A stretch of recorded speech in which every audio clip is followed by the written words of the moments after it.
High school debate clubs used to encourage a healthy and open exchange of ideas, but not anymore. A student claims that she was warned not to bring up former President Trump at a recent tournament. If a student like me who's going into debate to have free and open conversations is being censored in this way, that is no longer debate. And the NSDA must be recognized as an organization that is not allowing students like myself to express openly. I saw her when she was on your show. I saw that interview, and I thought your encouragement of her afterwards was great.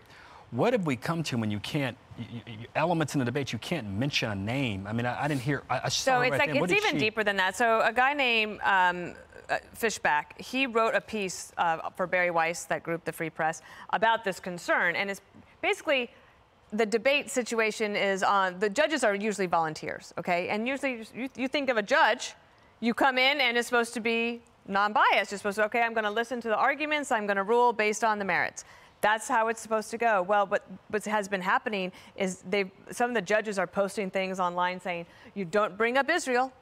You better not say that capitalism is good or that it reduces poverty. Don't you dare bring up President Trump. And actually, someone actually said that to her, not to do that. Now, the topic was about Joe Biden's foreign policies.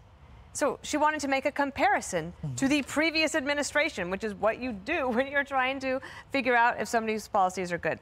The other thing she mentioned is that there is going to be a new requirement with this association to have multiple LGBTQ judges. Oh boy. And that's going to be a requirement, even though they don't require anybody to be faith-based or working class or anything else. And so she's actually done with that association. She said she's going to continue to try to debate.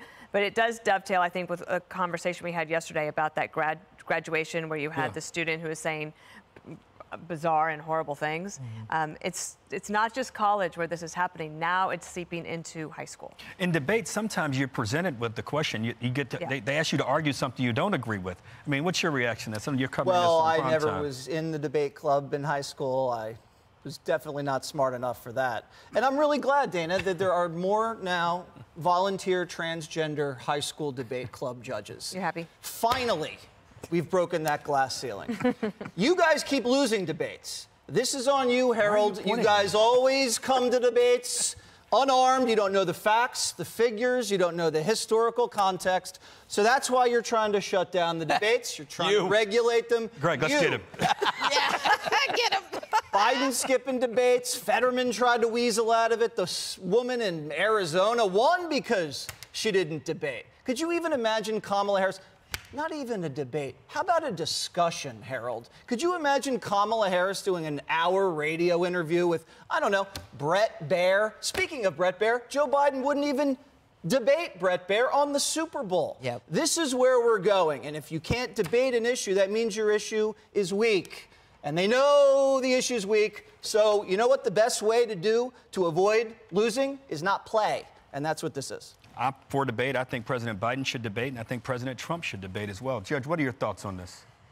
That the issue is one of free speech. And if we're going back to the fundamental rights, if we're going back to the idea that kids should be able to debate, understand both sides of an issue, the last thing you do is cut back on the free speech and the fact that there are arguments on both sides.